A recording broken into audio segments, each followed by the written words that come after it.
What's up guys, ArchAngel Manga here, and this is my response video to a video that Immortallium recently put up, where he basically talks about Scanlation, illegally reading manga online, his opinions of it, and how it affects content creators and content watchers on YouTube, basically the anime and manga community on YouTube. And I'm today just wanting to address how I feel about some of the points he made, basically give my own opinion on what I feel about, how I feel about Scanlation and piracy in the manga and anime community. So yeah, first thing I want to touch upon is what Scanlation is. For many of you probably already aware. Basically, if we take it in terms of the most popular chapters that I scan, the weekly Shonen Jump titles, One Piece, Naruto, Bleach. Officially, they're released in stores over in Japan in the weekly Shonen Jump magazine on the Monday. But we get them.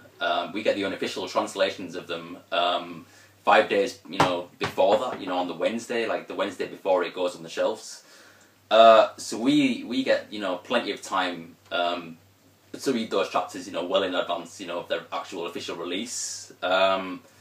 So it's difficult to try and compete with that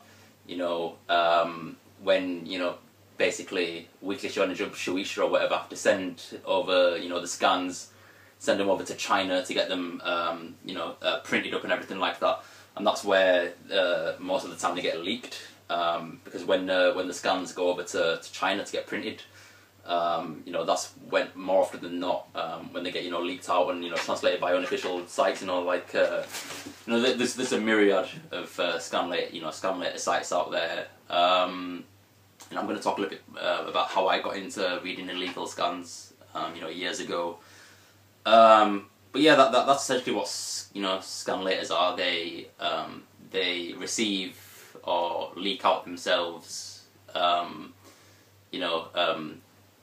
pre-printed scans of weekly chapters, and release them themselves to make money off of the chapters themselves. They get their own revenue illegally. So this is a big problem, in the manga industry. Because sales for their magazine, sales for their volumes are drastically going down, and it's coming towards a crash. So yeah, there's a massive dependency, especially over here in the West, for the illegal scans that come out on the Wednesdays.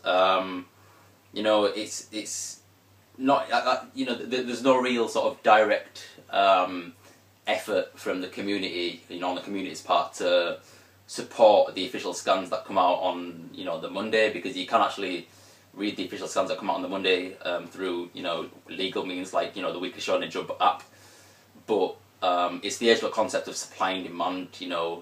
If there's a quicker alternative means to read these chapters, then people are going to do that. It's just that's just how the community works. They want the chapters as fast as possible, and that's one thing that Immortallium brushed up on upon how a lot of the members of the anime community have got this overarching sense of impatience, where they'll always immediately flock to the scanlator sites, whether the translations for the chapters themselves are good or bad, just so they can get the fix on the latest chapter. I do the same thing, so I'm not being I'm not going to be a hypocrite and say chastise everybody who reads illegal scans online when I do it myself. But I want to talk about the problems with that.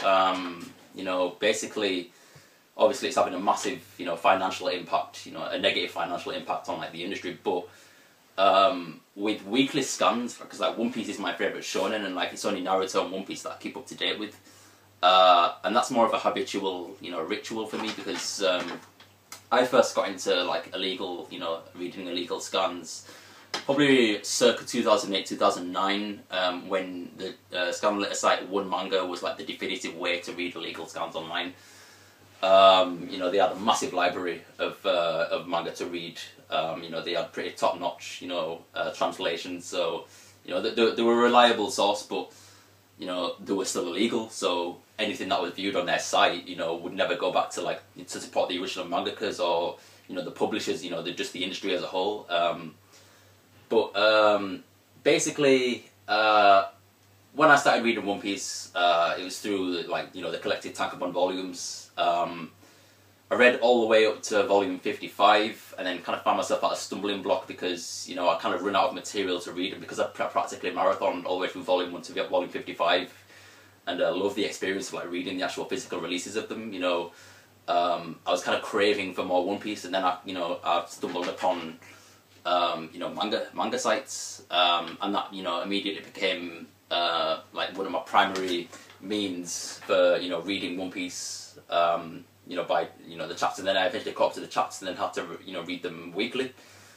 And that's where it became, like, massively problematic for me, because reading chapters of One Piece weekly, in, like, short doses, you know, 18 pages a chapter, it's heavily started to impact my enjoyment of the series. Mainly due to the fact that I prefer to read One Piece, you know, collectively in the volumes. You know, I prefer to, you know, read it in, like, large doses rather than just, like, small weekly snippets. So, and because One Piece is, you know, it contains a lot of elements of where, you know, there'll be, like, minor plot points, like, revealed, you know, like, slowly but surely. You know, reading the series weekly, you know, it's easy to forget, like, certain things that, you know, happened, like, a few chapters previously, things like that, rather than, you know, being able to appreciate the entire volume and, like, take everything in, you know, like, in all in one go. So due to those facts, like, you know, I'm not necessarily starting to like One Piece less, but my enjoyment of the series and, like, the thrill I get when I'm reading it just isn't there anymore. So because of that, like, I'm going to be stopping reading, like, manga online altogether. Not that I read a lot of series, like I said, like I mentioned, I only read Naruto and One Piece, but because it's affecting, like, my enjoyment of the series, you know, I don't want to have to read, you know, weekly chapters and, you know, basically, you know, have no enjoyment. You know, what is the point in that? But because it's such a habit, you know, it's been difficult to break out of. And one thing that, you know, one thing that's very problematic for me is because I'm a content creator on YouTube. Obviously, I'm making this video right now, and I'm heavily involved in, like, the YouTube anime community. You know, like, regularly conversing with people. You know, in, like, videos where, you know, people like, you know, like, co-provider of Vanilla World, you know, NZ Anime Manga will be, you know, they release, like, the reviews for the chapters that week. You know, every Wednesday. So, again, there's like massive social implications of stopping reading manga online, and, you know, there's like I said, a heavy social effect of people reading manga online, because as soon as they'll read the chapters, they'll go onto YouTube and, you know, check out people's reviews, you know, discuss, you know, what they liked about the chapter, what they hate about the chapter, you know, probably get involved in, like, you know, like, series wars, you know, Naruto versus One Piece, you know, almost like the game console wars. You know, so, like, me stopping reading One Piece, you know, online, reading manga, you know, stopping reading manga online altogether, which is just, it's essentially an inevitability, because, you know, I don't want my favourite shonen to, you know, go down in my rankings because I'm, you know, reading it weekly and I'm not enjoying it as much. You know, it's almost like I'm at a crossroads, because you know, on one end of the spectrum, I want to stop reading manga, but on the other end of the spectrum, by doing that, I will have to severely limit my usage of YouTube, especially on Wednesdays. You know, I'm going to have to avoid YouTube completely on Wednesdays, because my main problem is with, not necessarily the people who review the chapters, but the way it's handled. You know, obviously I can not just stop watching the videos, but that, you know, that brings about the problem of, you know, being spoiled by thumbnails and, like, titles of the videos, because you know, like, the chapters will be, like, the you know, like, the topical thing that, you know, that day, and, you know, usually, like, in the thumbnail will be, like, you know, a picture from the actual chapter, which will be, like, the highlight of the chapter, and sometimes it can be, like, you know, quite spoilerish. So that's, like, you know, that's why every Wednesday I'll make sure to read the chapters first before going to YouTube and check out the reviews, because if you go onto YouTube first, you can be spoiled, you know, by, you know, people's thumbnails and titles. So stopping reading One Piece, I'm also going to have to limit my usage of YouTube, especially on a Wednesday. So that's gonna be difficult, but you know, it's a sacrifice I'm willing to make, because I would rather not be involved that heavily in YouTube and enjoy a series rather than kind of, you know, be kind of meh about a series but still be like, you know, social and interactive with people on, you know, the review videos. You know, I'd rather much enjoy a series than that, and then, you know, maybe like as and when the official volumes are coming out, you know, maybe go back to the videos, something like that. But you know, that's probably unlikely given the fact that, you know, the reviews of you know, like singular chapters.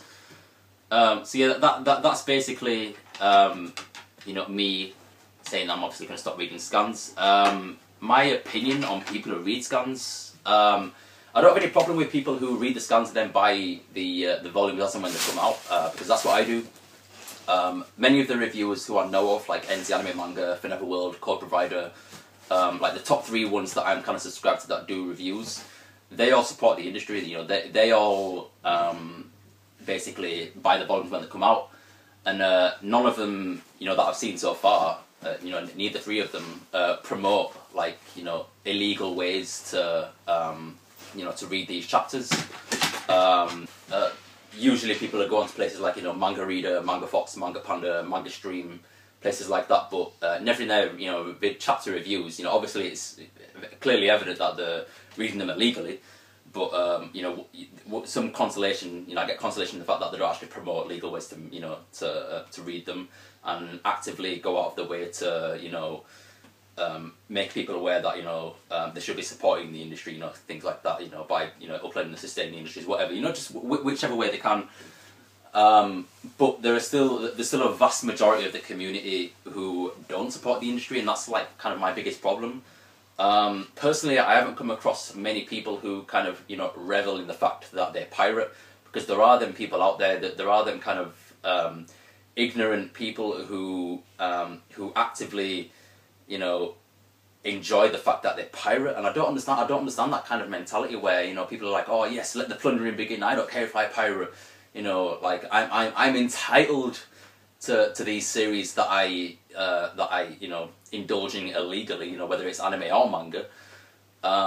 You know, I don't understand that mentality. And like, people kind of argue, you know, there's many arguments, you know, where people say, oh well, you know, like my favorite series, you know, it isn't licensed, so, you know, I have to read it online, you know, which I suppose is fair. But if I, you know, if I really liked a series, like I really want to check out Saint Young Man, which, you know, hasn't been licensed in English, you know, the best way to kind of at least, you know, try and make steps to, you know, the best ways to try and make steps to at least try and get, you know, publishers aware that you would like this series to be published. And that's why, you know, people should be contacting publishers directly to, you know, to at least, you know, get some information as to whether or not, you know, it's in the, you know, in the plan, in anybody's, you know, any publisher's plans of being published, you know, in English. But you know, many of the people who read, you know, the popular series, you know, the popular shonen, you know, titles like Fairy Tail, you know, One Piece, Naruto, Bleach, Big 3 and all that, who, you know, actively don't support the industry, you know, are just kind of indifferent, you know, as to, you know, whether or not, you know, the industry is like in a crisis. You know, I just don't understand that mentality. You know, it's that kind of mentality that you know, I'm kind of actively against. One other thing that Immortallium touched upon, which is kind of an interesting point, is the revenue that anime YouTubers get back off of, you know, their you know, the advertisements that they put on their the chapter review videos. And you know, he mentioned that you know, there are some YouTubers who, you know, have it as like a full-time job, you know, naming no names. And you know, I was kind of thinking to myself, like, you know, is that a problem? You know, basically spending, you know, money that you get from you know, the videos that you make, you know, by reviewing chapters illegally, you know, the money that you make off of that. Is it then problematic to use that money to then support the industry by, you know, putting money back in? And I was kind of, you know, I was kind of, you know, on two ends of the spectrum. You know, at one point I was thinking to myself, well, you know, the money that they're earning, you know, is earned essentially, you know, by reviewing material that's illegal. Is it morally right to be, you know, using that money to buy the volumes? And, you know, I was kind of like on the fence with it. and I'm kind of still inconclusive about that. I guess to an extent, at least the money that they're earning from it, it is used to still support the industry. So, I'm kind of leaning more towards it being at least it's like morally more right, I guess. It's really sort of grey area territory where it's difficult to really come to like a solid concrete conclusion with it, because scanlation, the act of scanlating itself is in the legal grey area. It's illegal, yes, but not many prosecutions come from it. And scanlations themselves are very frivolent. So yeah, in terms of like the revenue that YouTubers get off of reviewing scanlated material, Immortallium was talking about there's like a like an element of impatience, and that there might be some kind of like peer pressure to kind of like not necessarily peer pressure, but like a race against time, to get these videos out, so people can like view them, like get money back off of them, things like that. And I for one, I don't think it's necessarily about like the money. I think it's more about like the enjoyment of reviewing the chapters. I think it's like more the social impact of it, because people always kind of congregate, on Wednesdays to kind of talk about these chapters, and it's fun. Yeah, it's fun, hearing different, people's different opinions. People often get into like arguments, things like that, which is always like really petty. But it's more of like a social thing. For the most part, that I know of. Next, I want to talk about a little bit about the MAG project, the Manga and Anime Guardians. They were basically set up to basically target and actively stand against piracy, and this kind of happens every few years. Not necessarily with MAG, because MAG is a new thing, but like I remember a few years back when one manga was shut down, and that was like a big thing, because that, like I said, that was like the definitive way to read manga online and like illegally.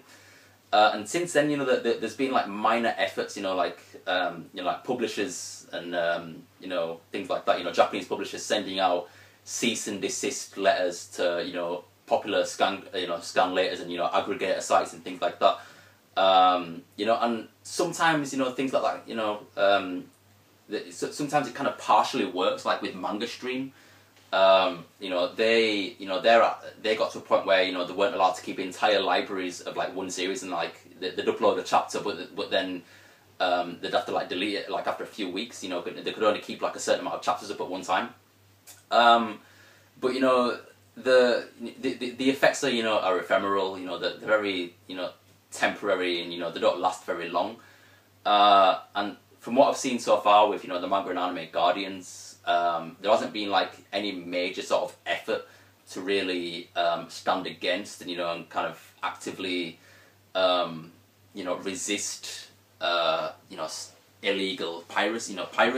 And the only thing that I've really done so far, which I think is kind of a pointless move, is having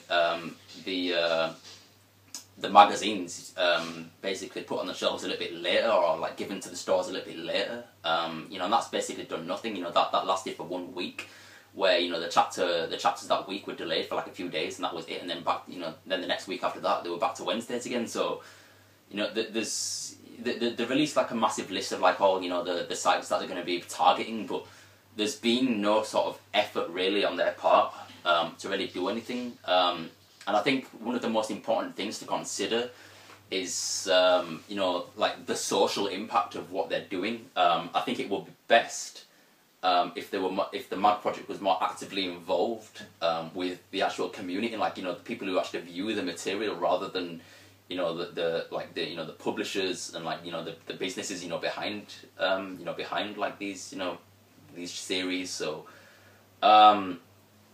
One thing that I think is definite, is that kind of resisting piracy is very much a community effort, because it's about reversing the mindset, of people who need to like read these chapters on a weekly basis, and kind of like reconfiguring, people's kind of mindset where, having legal means to read the chapters would become, you know, more of a, you know, a common thing, because, you know, there isn't that many sites that I know of that you know, legally distribute manga. You know, all I know of is Crunchyroll, to be honest.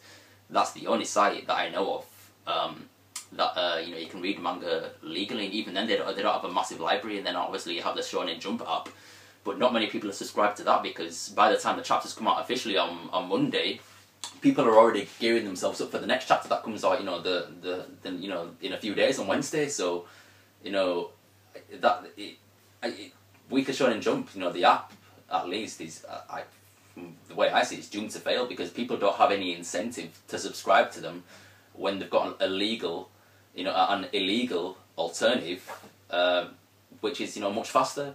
And some YouTubers have argued that, you know, they would only subscribe to Weekly Shonen Jump if they could actively compete with the Scanlators and like release chapters on the same day as them. And, you know, that's a very difficult thing to do, especially, you know, for like the American Weekly Shonen Jump, because, you know, everything that they do is dictated by, you know, what happens over in Japan. So they've got no sort of leeway or room to be able to do anything like that. So it's all really in the hands of like the Japanese companies like Shueisha, Kodansha, you know, big powerhouse companies like that. That's, you know, that basically are like the umbrella corporations behind you know, these publications and, you know, series. So you know, it's obviously a massive problem. You know, it's putting massive holes, you know, financially, like in the industry. I am against Scanlation, but I'm not against people who you know, who read the scanlated material. I am solely against the scanlators, and for the longest of time now, you know, just to kind of make myself feel less guilty, like anytime I've gone onto like a scanlator site like Manga Reader, I've always made sure to use ad blocker, so I'm not, you know, I'm not giving any revenue back to them, you know, no sort of financial gain, but, you know, for them anyway. But like I said, I'm going to be stopping reading manga online anyway. Even if it was legal, you know, like I still don't have any incentive to subscribe to the Weekly Shonen Jump app, because it's the act of reading chapters weekly that I don't like. I would prefer to just read series, you know, in collected tankobon volumes. So whether illegal or legal, I just won't be reading manga online at all.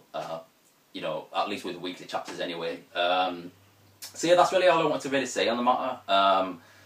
I agreed for the most part with what Immortallium stated in his video. You know, it was a controversial video. This is probably going to be a controversial video. You know, I know Immortallium kind of touched upon some very touchy topics, you know, kind of regarding, you know, like anime reviewers, you know, motives for, you know, reviewing illegal scans, whether, you know, it's a full-time job or whether, you know, wanting the money to kind of put towards something else, or, you know, kind of support their own life and, you know, things like that. So it'll be no surprise if, you know, Immortallium ruffles a few feathers. It won't be any surprise to me if I ruffle a few feathers. I don't know how this video is going to be received, but, you know, they're just by my opinions basically. So yeah, you guys tell me what you think about scanlators. You know, do you read scans illegally online? If so, do you support the industry after that? You know, tell me your reasons, you know, for why maybe you don't want to support the industry. You know, I'm not a hateful person, so, you know, I would like to, you know, have like a nice, mature debate with anybody who, you know, actively, you know, kind of resists, you know, legal means to kind of, you know, view manga or whatever, or, you know, view anime, I don't know. But yeah, basically tell me your thoughts, guys. You know, this is a really interesting topic that I don't really think gets touched upon very often. You know, it only kind of gets discussed when it's like a topical thing in like the entire community, like when like a major site gets shut down, or when, you know, like the Mag project, you know, comes and, you know, kind of starts, you know, trying to make waves in the, you know, in the community. But usually people don't really talk about this because it's very controversial. So, you know, I really want to know you guys' thoughts. Tell me what you think in the comment section below. I'm ArchAngel Manga. I will leave a link to Immortallium's video in the description below. So yeah, until then, catch you later.